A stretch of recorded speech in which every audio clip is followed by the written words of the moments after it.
Ebusuafo na etiefo ni die kwans me pacho me ma obi bia akwaba bachani so hanum daily update TV. Ebusua me pacho kwabna bobi ansa we pia ba bonten abeliki audio bi. And in the audio no Ewusi ana ekasa a o expose Gabby ochedako. Yenso yenim se Ewusi we lose on election no. Aye. Na I don't know why this time around obi pia beba bonten abe expose Gabby ochedako. I don't know. Allegations are leveled against Gabby ochedako. As a Gabby die some say because social allegations go for alleged in some omo kenyina efa Gabby ho ade be nkoye bia na omo pontificate at Gabby ochedako. Minim de ntia is it say in some omo kan enokre and I say nyenokre na enokre is that how Gabby ochedako, like is that who he is and how he is? As the bonibia na Gabby, at the bonibia Gabby. Why? Ebusuame ma mekasa nya tintin be koni akoti ensem no. Ni na ye tie bobi ansa na reaction so na me pacho.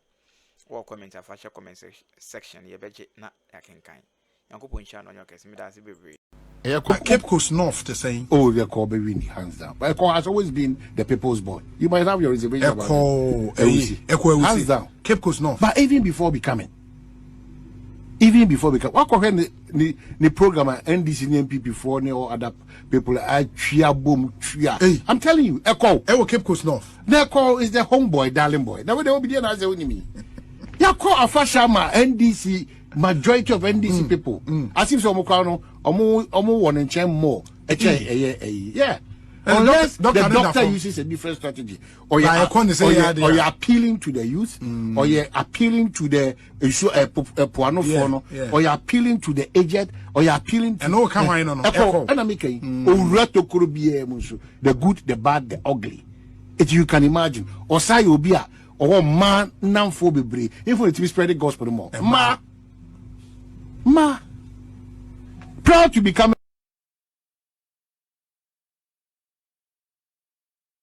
economy asem.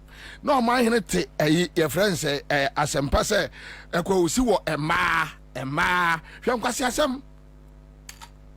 Boys we no mo ka say ye nim nyansa.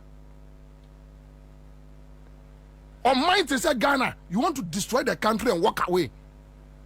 Really? Hey, Charlie, nobody go agree. Look, now listen to Ewusi. Now men call and I mean I saw for for by Juma and person me yana quick. Who don't wear jai. Ewusi. Galamsia Ewusi atunu Akroma who tapes, my boat tapes, ya ba any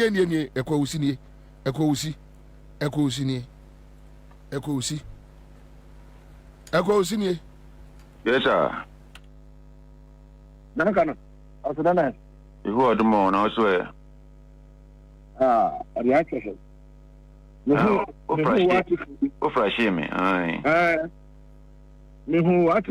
Article no. I was just liking it until one side that you brought my name in, and I so wish you spoke to me so that I would have given you proper fact of that thing you were writing about. It is sad. This country. But your Ekow. Yes, it's me, Ewusi. We are living in a disgraceful country. That people, they are the cause of all this galamsey nonsense. It goes to the heart of Gabby ochedako. Excuse me, sir. Which people are you referring to? The very article that you are writing about, Chinese Donald Trump. Yes, sir. Yes, sir. Yes, sir. Yes, sir. Me, this is the same people that Major Mahama got killed. It took me and Charles Bishop, and that time Support Party had the courage to authorize we stopping that operation, and we stopped it. What happens 3-4 days later, or a week or two later, Charles Bishop is framed that he has gone to collect bribe of 10,000 cedis. Oh yes, yes. I was called by I don't want to mention names. Somebody close to the office of the vice president that I should allow these guys to go and work. I refused. Then I got a call from Gabby's office a lawyer claiming he represents them. On several occasions, I refused. Na nipa we o bompa ya man say ono ewo ma e ma gunu ho enti onwini eye constituent no metena eye ye mra se badwafiem no meboye kro no. Even in the face of all and yema akoso tapes, audios, videos, yeah, munim washebi, munim say nkrofo ya die bone. Star or say ada ya or ma ne man spread the message. Ne man no economy no munim. Anyway, but my mentors are they were through tell. Ya besre NDC for. Sa 12 seats are akano. NDC executive wunim ya bekwa akopene so. Say, yanko kenkai na MPP mfa 1 kra no. Ade a ye be man kwala no ne waye ewo krom ha no. Wo yam behyew. Ye be sre chairman.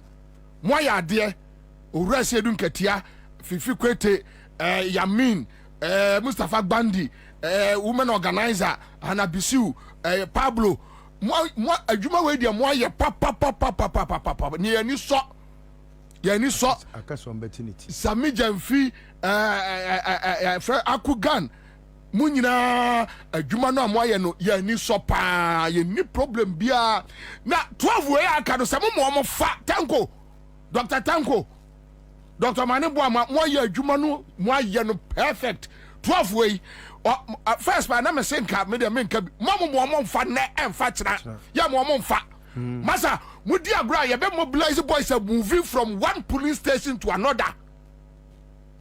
Na ono makmenu jina kekan kwasi asemra. What we need what lose election 2016 NDC lose election NDC ntimi mie na no ewo kromu a. Na wa lose election na makmenu jimi fo we no jina kekan kwasi asem. What jina MPP office kekan kwasi asem. And you see, let me say this. Sadia no MPP fire mo just so mo be mobilize or mo destabilize on my way no. Amount for be boom butro bia. John Mahama no jai. John Mahama should have by now no setting the security team up. Amomo yo mo adwuma. Ana mo te ho no mo hwemo. Monya no mo te ho no mo hwemo. That's a kay me kwabna. Come what to room.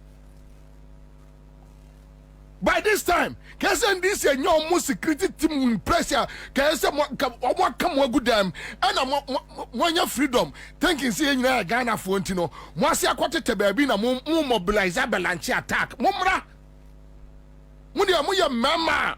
Mumra. Muya mama. Mumra. Kwasima. Mwa kwasi school dying. Asimu purpose nyina. Just watch this. Kwasiman na mo kwasi school dan asimu ballot boxes. Wasi ni nyina. Why? Obinya mudai. Me say seats that can omo mfa ba akokura anko. One kura omo mfa anko. Mate say need to. And I me send need to message.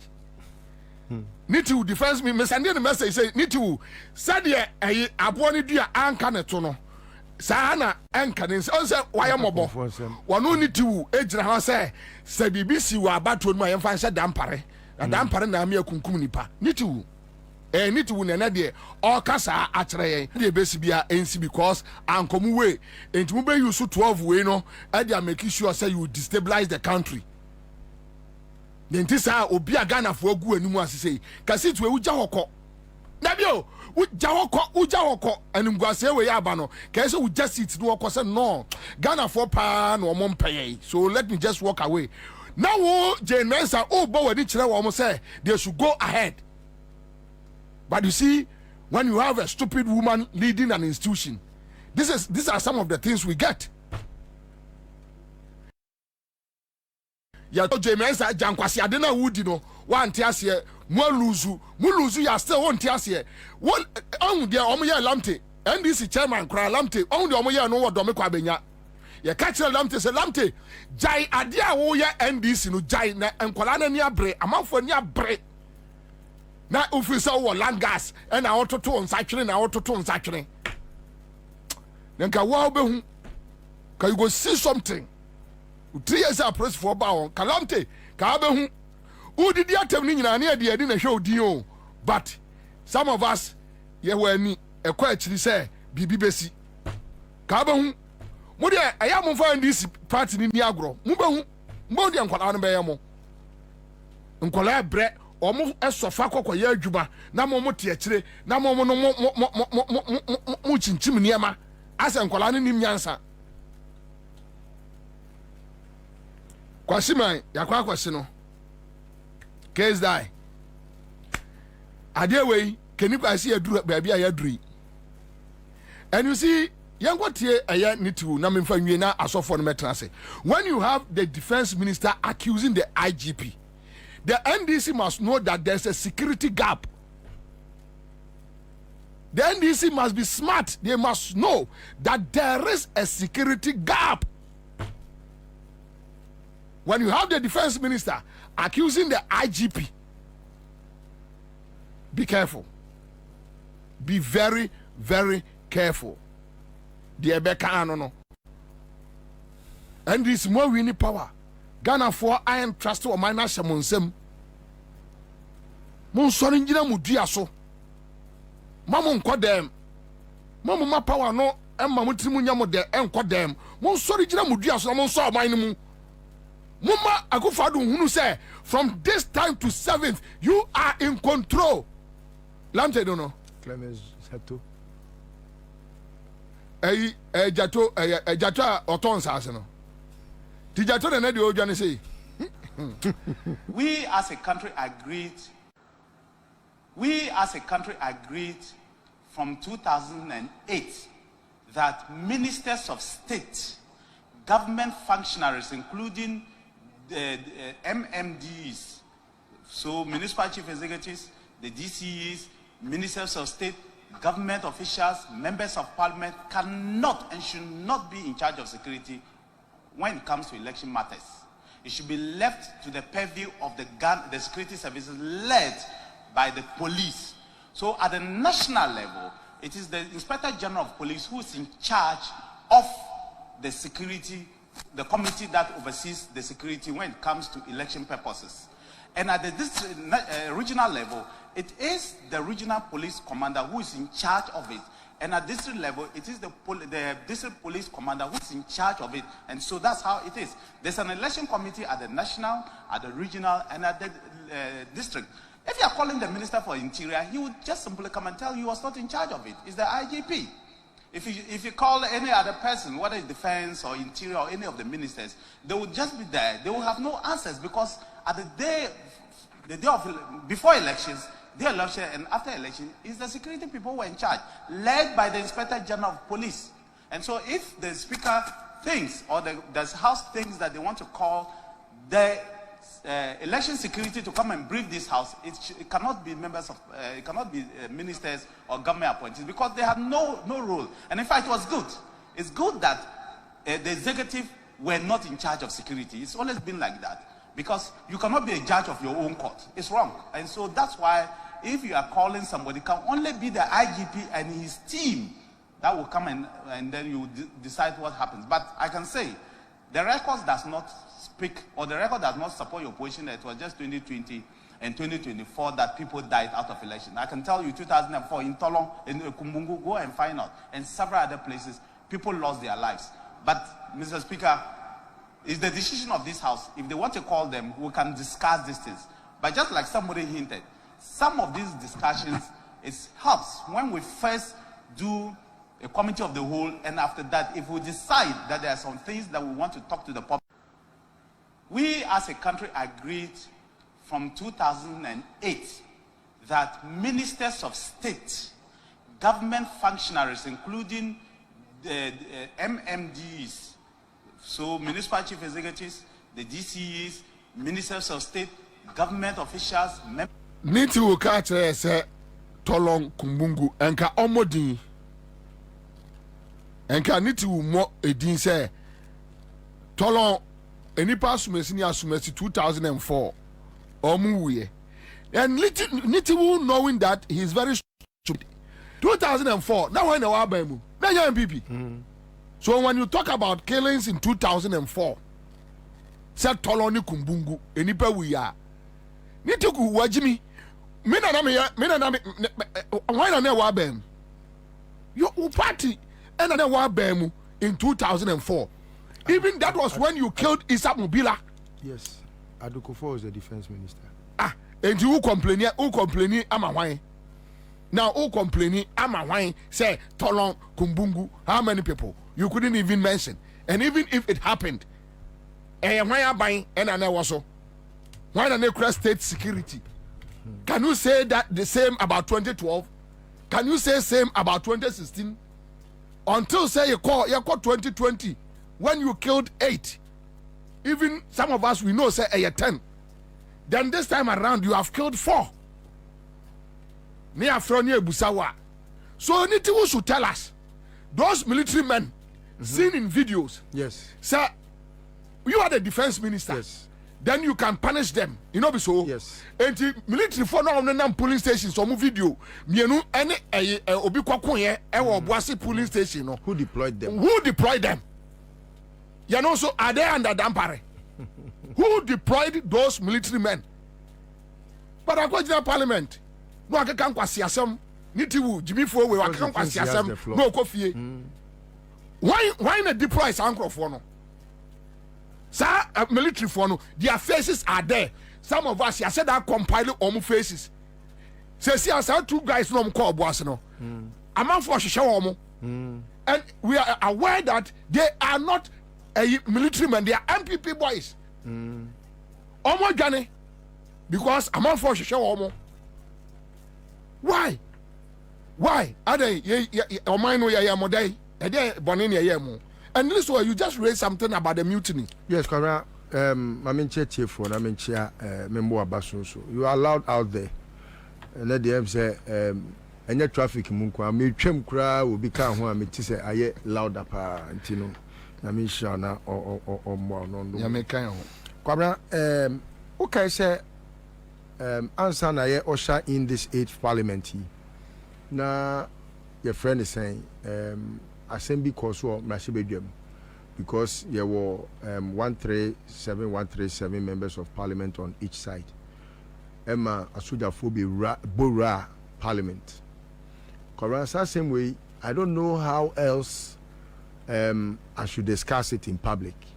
But I'm aware say there was an attempt to investigate the subject matter. Emma Ekow say mu investigate crampa about to say a meal shot to the ano. Nipa was here punish you mono. They will not be given the necessary punishment. I was say abide maomo. Anunti mesre NDC abide. Say ye pese democracy ya omuna de bae NDC na de democracy we ya Air Fort Republic of omuna wo no. So omu pese democracy no na ho bambo ejina brane ewo ewiase amama nyina nim na Ghana ye fa yentuma pa sebio ene ayentuma go no edifra ebehia se sansem ne ebekomu biem. Abusua me pacho me da obi biase se wanyamre no abanya videos ni bi nso ahwe. Akopɔ nhira ye nyina na onya ekese. Na me pacho fa comment share comment section ye beje na yakenkan. Ida se bebre.